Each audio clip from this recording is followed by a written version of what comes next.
त्या सगळ्या पाशातून शेळके साहेब मुक्त झाले आणि आज खरी ओबीसी एससी एसटी आणि मायनॉरिटीची लढाई, पॉलिटिकल लढाई, सामाजिक लढाई आपण लढतो आहोत, पण पॉलिटिकल लढाई लढण्यासाठी एक मोठ्या भावाची भूमिका, जसं आता सरांनी म्हटलं की मोठा भाऊ आता पुढे व्हा, आम्ही सोबत आहोत, त्या मोठ्या भावाची भूमिका ओबीसी म्हणून शेळके साहेबांनी आता घेतलेली आहे.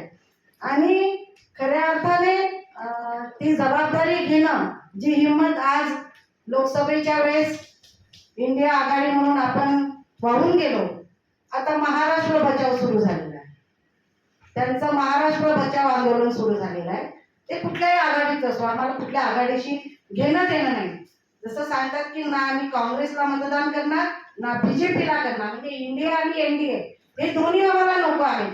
आणि एक जो आमचा विचार आहे फुले शाहू आंबेडकरांचा विचार आहे, त्या विचारांचा थर्ड फ्रंट इथे या देशामध्ये ज्यांनी उभं होऊ दिलं नाही, ते आमचे नाही, ते आम्ही समजून चुकलेलो आहोत. म्हणून आता आमची लढाई ही ओबीसी म्हणून मोठ्या भावाने पुढे यायचं आहे. कारण 13% आणि 7.5% कितीही पुढाकार घेऊन केला तरी संख्येचं जे गणित आहे ते जुळत नाही.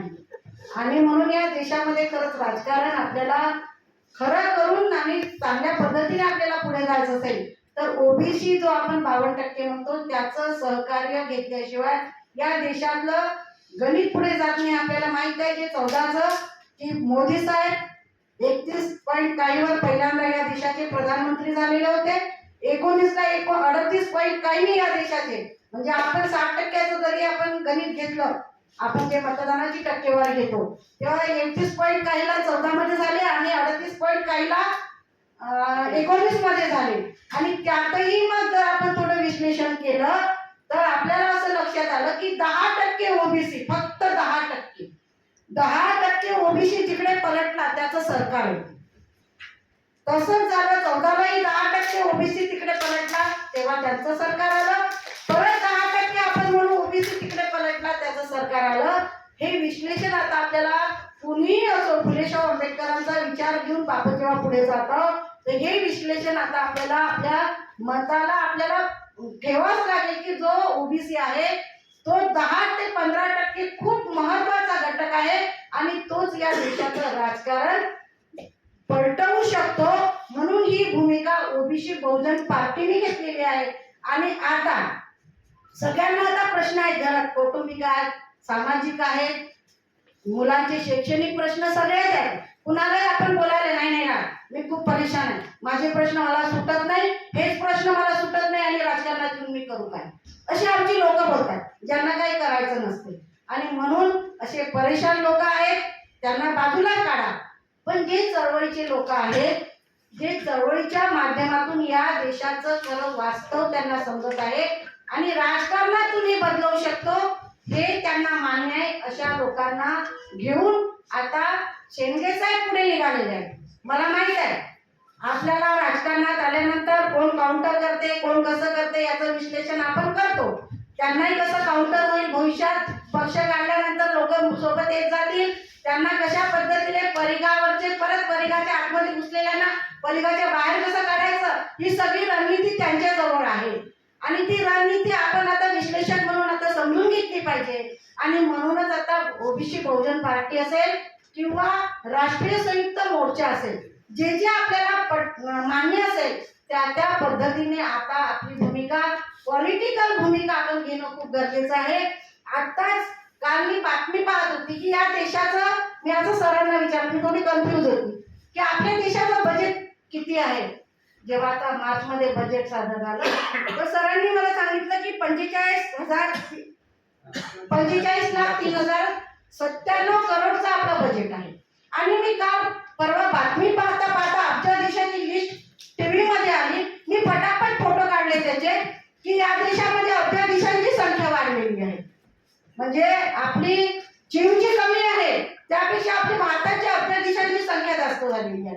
आणि मी पटापट ते आकडे जेव्हा काढले तर मी दोनच आकडे सांगणार आहे की या देशाचं, भारताचं बजेट ओबीसी एससी एसटी मायनॉरिटीचं बजेट हे 45,03,097 करोडचं आहे. आणि एका माणसाजवळ अदानी या देशामध्ये ज्यांनी मोठा केला, ज्यांचं आपल्या लेकरांचं त्यांनी खात आहेत, आपल्या सगळ्या योजनांचं ते खात आहेत, अंबानी, या अदानीचं हे 11,0800 करोडचा हा मालक आहे अदानी, आणि हा अंबानी हा 10,14,700 करोडचा मालक आहे.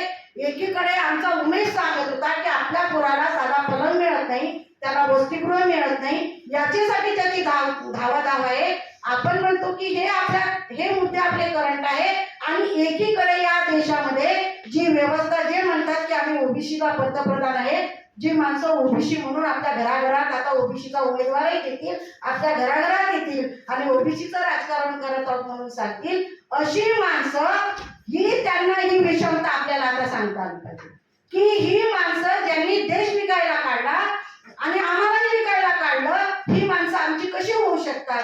आणि म्हणून आपलं बजेट आपल्याला माहित पाहिजे. आणि आता ओबीसी बहुजन पार्टी याचं नेतृत्व शेंडगे साहेब करत आहे. आता आपण परेशान आहोत, आपले प्रश्न आहेत, आपण परेशान आहोत, परंतु आता आपली परेशानी ज्यांनी वाढवलेली आहे त्यांना उत्तर देण्यासाठी आपण सज्ज झालं पाहिजे. ही भूमिका तुमची आणि माझी असली पाहिजे.